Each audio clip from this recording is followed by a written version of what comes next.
Budget सत्र के दूसरे चरण के दूसरे दिन सदन में फिर से हंगामा हुआ है। लोकसभा की कार्रवाई शुरू होते ही विपक्ष सांसदों ने जमकर के बवाल काटा, एसआईआर के मुद्दे पर जमकर नारेबाजी की, वोट चोर गद्दी छोड़ के नारे लगाए। प्रश्नकाल के दौरान कृषि मंत्री शिवराज सिंह चौहान जवाब देने के लिए जैसे ही खड़े हुए वैसे ही विपक्ष ने हंगामा शुरू कर दिया। शिवराज ने पलटवार करते हुए कहा कि विपक्ष का तमाशा पूरा देश देख रहा है। एआई समिट में यूथ कांग्रेस के कार्यकर्ताओं ने शर्टलेस प्रदर्शन किया है। बीजेपी आरोप लगाती थी कि प्रोटेस्ट की प्लानिंग राहुल गांधी के घर पर हुई थी। अब राहुल के एक बयान देख करके इन आरोपों को कुछ हद तक साबित भी कर दिया गया। राहुल ने पहले यूथ कांग्रेस वालों को बब्बर शेर कहा था और अब उन्होंने कहा कि एआई समिट में यूथ कांग्रेस वालों ने अपना काम कर दिया है। महिला कार्यकर्ताओं को संबोधित करते हुए राहुल ने कहा कि एआई समिट में यूथ कांग्रेस ने काम तमाम कर दिया। एआई समिट में शर्टलेस प्रदर्शन करने वाले यूथ कांग्रेस कार्यकर्ताओं को राहुल गांधी की शाबाशी मिलने पर बीजेपी हमलावर है। बीजेपी प्रवक्ता संबित पात्रा ने प्रेस कॉन्फ्रेंस करके राहुल गांधी की तुलना गद्दार से कर दी। संबित पात्रा ने कहा कि जब राहुल गांधी काम तमाम करने की बात कर रहे थे तब देश उनके चेहरे पर मीर जाफर की मुस्कान देख रहा था। सिर्फ गद्दार को ही अपने देश को गिरते हुए देख करके खुशी होती है और अब ये साबित हो चुका है कि राहुल गांधी ही भारत को अपमानित और बदनाम करने की योजना आर्किटेक्ट, योजनाकार और उसके कर्ता धर्ता थे। तृणमूल देश के मुख्य चुनाव आयुक्त ज्ञानेश कुमार के खिलाफ महाभियोग लाने की तैयारी में है। बताया जा रहा है कि इसके लिए टीएमसी ने इंडिया गठबंधन के साथियों से बात कर ली है और गठबंधन में सहमति भी बन गई है। टीएमसी महाभियोग में प्रस्ताव के ड्राफ्टिंग कर रही। बता दें कि सीसी इस वक्त बंगाल दौरे पर है। हावड़ा में टीएमसी ने आज उनके काफिले को काले झंडे दिखाए और कल भी सीसी को कालीघाट मंदिर के बाहर काले झंडे दिखाए गए थे। मुख्य चुनाव आयुक्त ज्ञानेश कुमार ने पश्चिम बंगाल में विधानसभा चुनाव की तैयारियों की समीक्षा की। सीसी ने कहा कि बंगाल में स्वतंत्र, निष्पक्ष और शांतिपूर्ण चुनाव सुनिश्चित करना चुनाव आयोग की प्राथमिकता है। एसआईआर पर जारी विवाद को लेकर के मुख्य चुनाव आयुक्त ने कहा कि एसआईआर का मकसद ये सुनिश्चित करना है कि वोटर लिस्ट शुद्ध हो या फिर पात्र वोटर को सूची से अपना नाम मिल जाए। सीसी ने आश्वासन दिया है कि एसआईआर में किसी भी पात्र वोटर का नाम नहीं कटेगा। युद्ध के 11वें दिन भी ईरान पर अमेरिका और इजरायल के ताबड़तोड़ हमले जारी हैं। चारों तरफ बमबारी हो रही है। तेहरान में इजरायल ने न्यूक्लियर लैब पर अटैक किया। करज में अमेरिका ने भीषण बमबारी की। यूएस फोर्स ने तेहरान में एक नए तरह के बम से अटैक किया। बमबारी के बाद आसमान में नीली रोशनी निकली। रात में दिन जैसा मंजर नजर आया। उधर इजरायल लेबनान में हिजबुल्लाह के ठिकानों पर भी लगातार हमले जारी हैं। युद्ध में ईरान भी पीछे हटने को तैयार नहीं है। इजरायल समेत खाड़ी देशों में अमेरिकी ठिकानों पर लगातार मिसाइलों से हमला कर रहा है। ईरानी फोर्स ने इजरायल पर क्लस्टर वॉरहेड मिसाइल से अटैक किया। रामला के इजरायली फोर्स के ठिकानों को भी निशाना बनाया। तेल अवीव में ईरान लगातार मिसाइलें दागी जा रही। कतर, कुवैत, बहरीन में अमेरिकी ठिकानों पर ईरान लगातार निशाना बना रहा है। बहरीन में उस होटल में भी ईरान ने अटैक किया जिसमें अमेरिकी अधिकारी ठहरे हुए थे। जंग के बीच ईरान ने अमेरिका को चेतावनी दी है कि आईआरजीसी की तरफ से ये कहा गया कि अब ईरान 1 टन से ज्यादा वॉरहेड वाली मिसाइलों का इस्तेमाल करेगा। ईरान ने कहा कि दुश्मनों को पूरी तरह से खत्म किया जाएगा। आपको ये भी बता दें कि अब तक 1 टन से कम वॉरहेड की मिसाइलों ने इजरायल में काफी नुकसान किया। एक्सपर्ट्स का मानना यह है कि अगर ऐसा हुआ तो इजरायल में भारी नुकसान हो सकता है और तबाही का स्तर और भी ज्यादा बढ़ सकता है।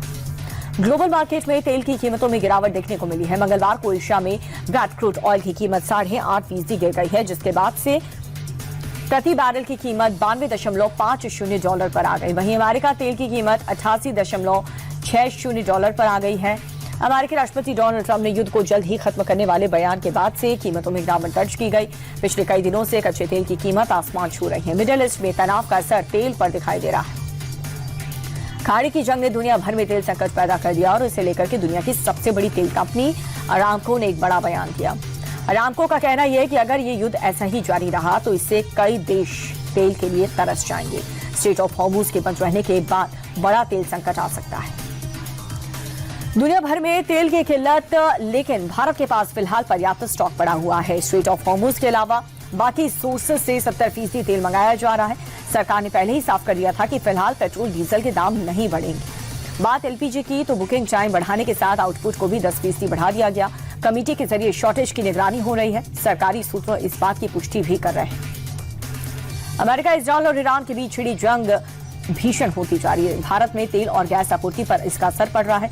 कमर्शियल गैस की भारी किल्लत हो रही है और इस बीच घरेलू गैस की आपूर्ति सुनिश्चित करने के लिए सरकार ने आपातकालीन प्रावधानों के तहत एसेंशियल कमोडिटीज एक्ट लागू कर दिया। सरकार ने प्राकृतिक गैस की आपूर्ति को प्राथमिक सेक्टर्स के हिसाब से निर्धारित करने के आदेश दिए ताकि घरेलू और आवश्यक क्षेत्रों में पर्याप्त मात्रा में गैस मिले और संकट के प्रभाव को कम किया जा सके। पेट्रोलियम मंत्रालय ने रिफाइनरी को एलपीजी प्रोडक्शन बढ़ाने का निर्देश दिया है ताकि एलपीजी की किल्लत से लोगों की परेशानी न बढ़े। वहीं पेट्रोल, डीजल और एलपीजी की जमाखोरी और कालाबाजारी रोकने के लिए पेट्रोलियम मंत्रालय ने एक समिति का गठन किया है जो होटल, रेस्टोरेंट में एलपीजी की जरूरतों की जांच करेगी और उन्हें एलपीजी उपलब्ध कराने की कोशिश करेगी। तेल और गैस संकट को लेकर के विपक्ष ने सरकार पर सवाल उठाने शुरू कर दिए हैं। समाजवादी पार्टी के सांसद रामगोपाल यादव ने साफ कह दिया कि सरकार स्टॉक को लेकर के देश की जनता को गुमराह कर रही है। सरकार की नीतियों से देश को नुकसान हो रहा है। वहीं जेएमएम सांसद महुआ माझी ने रांची में पेट्रोल पंप से लेकर के गैस एजेंसियों में लंबी कतार देखने को मिल रही है। सरकार को अपनी नीति स्पष्ट करनी चाहिए। मिडिल ईस्ट में चल रही जंग का असर देश में देखने को लगा है। देश के बड़े शहरों में कमर्शियल सिलेंडर की किल्लत हो गई। मुंबई में लेकर के बेंगलुरु तक होटल, रेस्टोरेंट मालिक परेशान है। गैस सप्लाई न होने की वजह से रेस्टोरेंट बंद है या तो बंद होने जा रहा है। आर्थिक राजधानी मुंबई में भी सप्लाई कम हो गई। होटल मालिक एसोसिएशन के मुताबिक मुंबई में 20-20 होटल बंद हो गए। कुछ दिन तक ऐसी स्थिति बनी रही तो 4 से 5 हजार होटल आने वाले दिनों बंद हो जाएंगे। गुजरात के नाडियाद में शराब माफियाओं के खिलाफ एक बड़ी कार्रवाई है। ऑपरेशन बुलडोजर के तहत 1 करोड़ 21 लाख रुपए की विदेशी शराब को नष्ट किया गया। कोर्ट के आदेश अनुसार पुलिस ने 42,000 से ज्यादा शराब की बोतलों पर बुलडोजर चला करके उन्हें नष्ट किया। बता दें कि गुजरात एक ड्राई स्टेट है, यानी कि यहाँ पर शराबबंदी है। बीते 4 साल में नाडियाद डिवीजन में प्रशासन ने 20 करोड़ से ज्यादा की शराब को नष्ट किया।